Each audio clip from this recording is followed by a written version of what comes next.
Allah Subhanahu wa Ta'ala menuntut kita, memerintahkan kepada kita dengan berbagai macam perintah, baik perintah itu sifatnya zahir atau perintah itu sifatnya batin. Banyak perintah Allah. Namun dari sekian banyaknya perintah Allah kepada kita itu, yang paling besar dituntut Allah kepada kita adalah agar kita bersifat dengan sifat ittirar. Wal ittirarul matlub an la yatawahhama al-'abdu min nafsihi syai'an min al-hawli wal quwwah wa la yara li nafsihi sababan min al-asbab ya'tamidu 'alayhi wa la yara li ghiyathihi illa maulah wa la yara li najatihi min halakatihi ahadan siwa. Ittirar yang dituntut kepada kita itu adalah bahwa tidak menyangka seorang hamba daripada dirinya, apalagi meyakini. Tidak menyangka. Waham itu paling lemah perkiraan, paling lemah sangkaan itu waham. Kalau lebih kuat lagi zan. Zan itu sangkaan yang sudah kuat. Di atas zan lagi ada yakin. Nah, jadi artinya bahwasanya tidak menyangka, selemah-lemah sangka. Tidak menyangka seorang hamba daripada dirinya itu ada sesuatu keberdayaan dan kekuatan. Dan dia tidak melihat dirinya itu ada sebab yang dia bisa berpegang atas sebab itu. Dan dia tidak melihat untuk menolong dia itu kecuali Tuhannya. Dan dia tidak melihat bagi keselamatannya dari kebinasaannya akan seseorang selain Allah Subhanahu wa Ta'ala. Nah, itu artinya ittirar. Ini yang sangat dituntut Allah kepada kita. Dari sekian banyak perintah, dari sekian banyak tuntutan Tuhan kepada kita, inilah tuntutan yang besar. Jangan sampai kita ada merasa sedikit juga pun bahwa kita ini punya daya dan upaya. Sedikit pun kita jangan ada merasa bahwa kita ada mempunyai sesuatu yang bisa kita pegang, yang bisa kita jadikan sandaran. Jangan ada kita merasa sedikit juga pun ada orang yang bisa menyelamatkan kita selain Allah Subhanahu wa Ta'ala. Nah, ini artinya ittirar. Orang sembahyang berarti dia melaksanakan tuntutan Allah yang zahir. Kalau orang yang sembahyang ini tapi di hatinya ada rasa, dalam hatinya ada rasa bahwa dia punya daya upaya, sembahyangnya sia-sia. Sembahyangnya sia-sia. Orang naik haji, orang berumrah, orang puasa, orang bayar zakat, ini orang yang melaksanakan tuntutan Tuhan. Tapi kalau orang ini dalam hatinya ada sedikit punya rasa bahwa dia ada punya daya upaya, maka semua ibadah itu menjadi sia-sia. Jadi tuntutan Allah yang paling besar kepada kita adalah bahwa jangan sampai ada dalam hati kita ini sesuatu pengakuan bahwa kita mempunyai kekuatan dan kemampuan. Jangan ada sedikit pun dalam hati kita orang yang bisa menyelamatkan kita selain Allah. Jangan ada dalam hati kita pengakuan bahwa ada selain Allah yang bisa, yang kita bisa bersandar dengannya. Nah, para muhibbin rahimakumullah, itu yang dimaksud dengan al-ittirar tadi, artinya itu. Al-abdul muttar wal abdul hakiki. Seorang hamba yang bersifat dengan ittirar. Ittirar ya yang tadi, yang tidak ada merasa daya, tidak ada merasa punya daya upaya, yang tidak ada merasa punya kekuatan sedikit pun. Nah, seorang hamba yang bersifat dengan sifat ittirar itu, itulah hamba Allah yang sebenarnya, itulah hamba yang hakiki. Alladzi idza da'a Allah ajabah wa idza sa'alahu a'tah. Yang bila mana dia itu berdoa kepada Allah, Allah ijabah doa. Bila dia minta kepada Allah, Allah beri permintaannya. Nah, itulah seorang hamba hakiki, hamba yang sebenar-benar hamba Allah Subhanahu wa ta'ala. Nah, para muhibbin rahimakumullah, qala Allah ta'ala amman yujibul muttarra idza da'ah. Nah, Allah yang mengijabah akan orang yang muttar, orang yang bersifat ittirar itu apabila dia berdoa kepada Allah Subhanahu wa ta'ala. Fa'alaika ayyuhal 'abdu idza aradta an tatluba min maulaka syai'an jalban aw daf'a fa'alaika bil ittirar. Apabila engkau wahai hamba ingin minta sesuatu kepada Tuhan engkau, baik permintaan itu berupa manfaat atau keselamatan daripada bala dan bencana, mintalah kepada Allah dalam keadaan bersifat ittirar itu. Nah, para muhibbin rahimakumullah, jadi artinya kalau kita berdoa lawan Tuhan, minta lawan Allah, tapi dalam hati kita ini masih ada rasa bisa. Dalam hati kita masih ada rasa daya upaya. Nah, ini doa kita ini ditolak oleh Allah. Karena Allah yujibul muttar. Allah itu memperkenankan, mengabulkan doa orang yang muttar, orang yang tidak ada punya apa-apa lagi yang diharapkannya selain Allah Subhanahu wa ta'ala.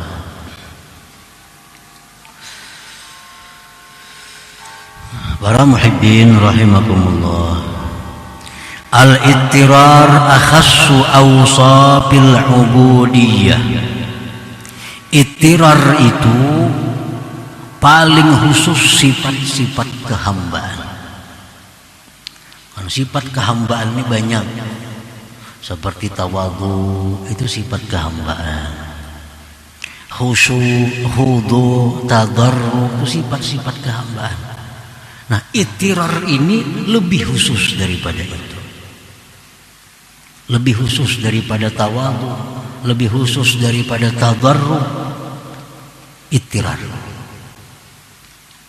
Ittirar orang yang sudah tidak merasakan punya apa-apa. Nah, ini ittirar.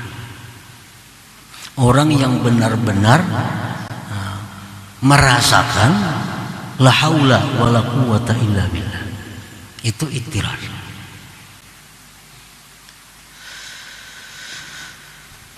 Al-abdul muttar la yubali wa la yahzan ayyuqala lahu dha'if zalil fakirun jahil mukhti li'annaha sifatuhul asliyatu dzatiyah.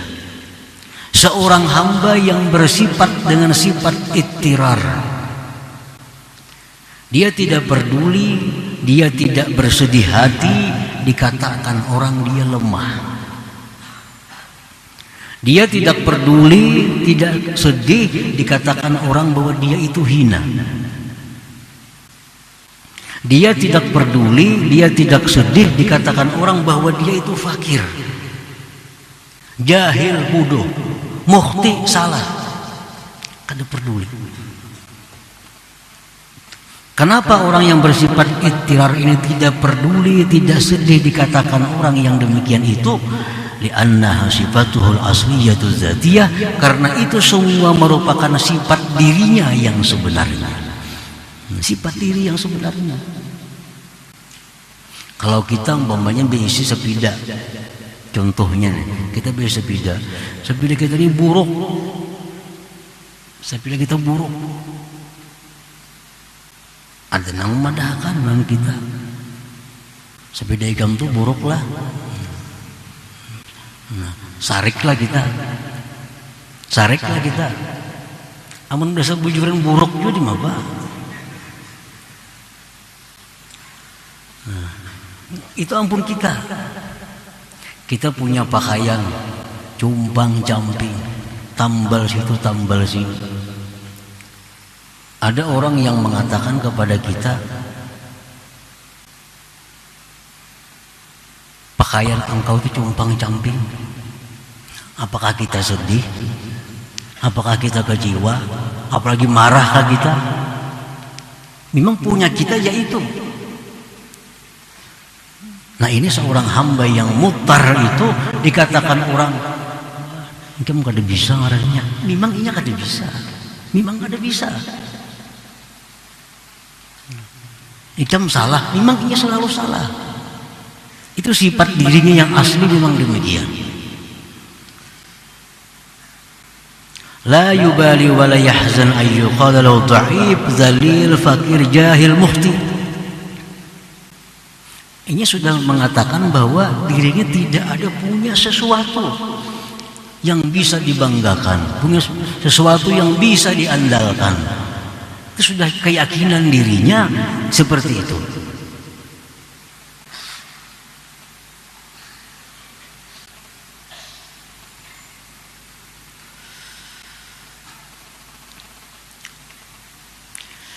Wa idza qila lahu qawiyyun 'azizun ghaniyyun 'alimun sayyidun fawwadaha ila Allah Ta'ala li'annaha min sifatihil 'aliyyah wa la yafrahu biha.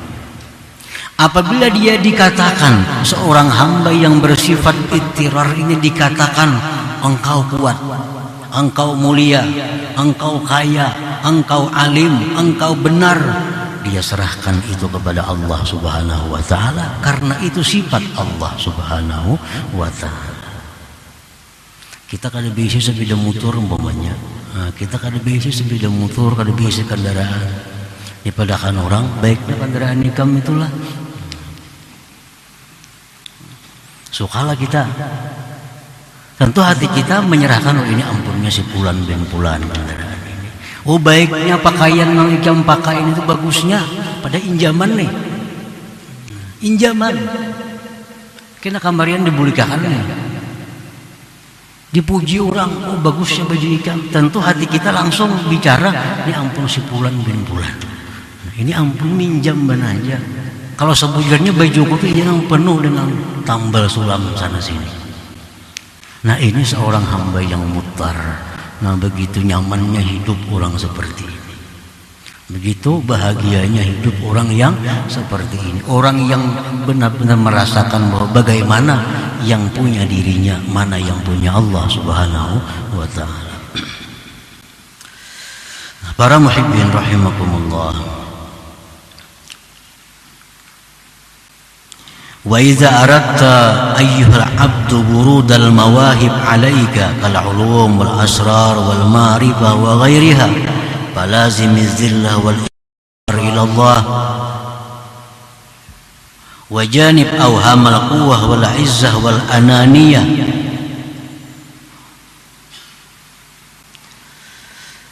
Apabila engkau wahai seorang hamba menghendaki datangnya mawahib dari Allah kepada engkau.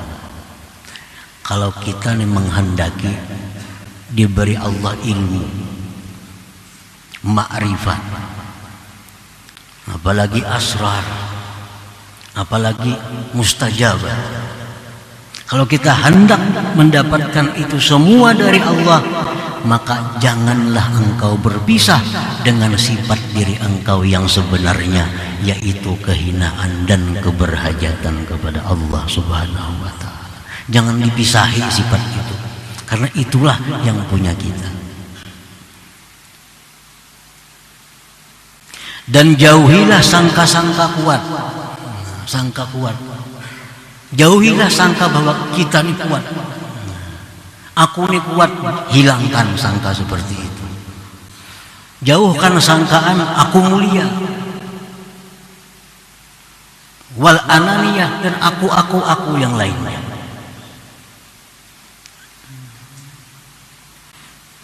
Nah, bila kita mampu menjauhi sangka, menyangka diri ini bisa, menyangka diri ini pintar, menyangka diri ini suci, nah, bila kita masih dipenuhi dengan sangkaan-sangkaan itu, kita akan bisa dapat ilmu dari Allah Subhanahu wa taala. Paling dapat ilmu dari kitab, paling dapat ilmu dari guru. Tapi kada bisa dapat ilmu yang langsung dari Allah Subhanahu wa taala, yang itu merupakan dasar untuk ma'rifat kepada Allah Subhanahu wa taala.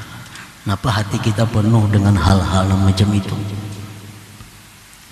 Banyak hadis-hadis yang menjelaskan tentang fadilat membaca la haula wala quwwata illa billah. Banyak hadis. Ada yang mengatakan siapa yang membaca la haula wala quwwata illa billah, baca 100 kali sehari, dia akan terhindar dari segala macam bala bencana, setidak-tidaknya kefakiran.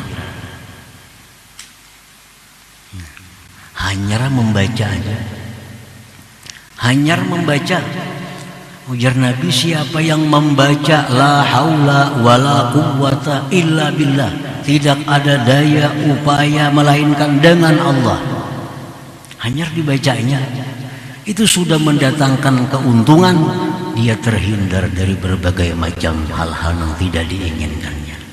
Apalagi dia merasakan, la haula wala quwwata illa billah. Makanya kalau kita sudah merasa bahwa kita ini sebenarnya la haula wala quwwata illa billah, maka segala kemuliaan, segala kesuksesan, segala macam keberuntungan diberikan Allah kepada kita. Karena orang yang merasakan la haula wala quwwata illa billah itu laksana gelas yang kosong. Nah, gelas kosong itulah yang siap untuk diisi dengan ilmu, dengan rahasia, dengan ma'rifat dari Allah Subhanahu wa ta'ala. Ini gelas kosong. Nah, tetapi kalau orang yang hatinya ini berisi dengan perasaan dirinya mulia, perasaan dirinya ini pintar, perasaan dirinya ini kuat, itu gelasnya penuh. Nah, gelas yang penuh tentu tidak akan diisi lagi oleh Allah Subhanahu wa taala. Padahal penuhnya itu hanya dengan sangkaan-sangkaannya belaka. Nah, para muhibbin rahimakumullah, jadi tidak ada sesuatu yang paling dituntut Allah kepada kita ini melainkan ittirar itu. Jangan ada sedikit pun rasa alim, rasa kaya, rasa pintar. Kenapa? Itu ampun orang. Orang kada bisa kendaraan tadi. Nah, begitu memakai kendaraan di jima orang asa kayanya. Kena kamarian diambil orang tabulik pulang ke asa. Tabulik ke asa. Dan pasti kembali ke itu. Jadi tidak ada sesuatu yang dituntut kepada engkau yang lebih besar daripada bersifat ittirar itu. Dan tidak ada yang paling cepat mendatangkan ilmu, mendatangkan rahasia, mendatangkan ma'rifat. Tidak ada yang lebih cepat selain dengan bersifat dengan kehinaan dan keberhajatan kepada Allah. Allahu biha, ya Allahu biha, ya Allahu bihusnil khatimah. ويا أيها الرجل منه شفاعة صلوا عليه وسلموا تسليما.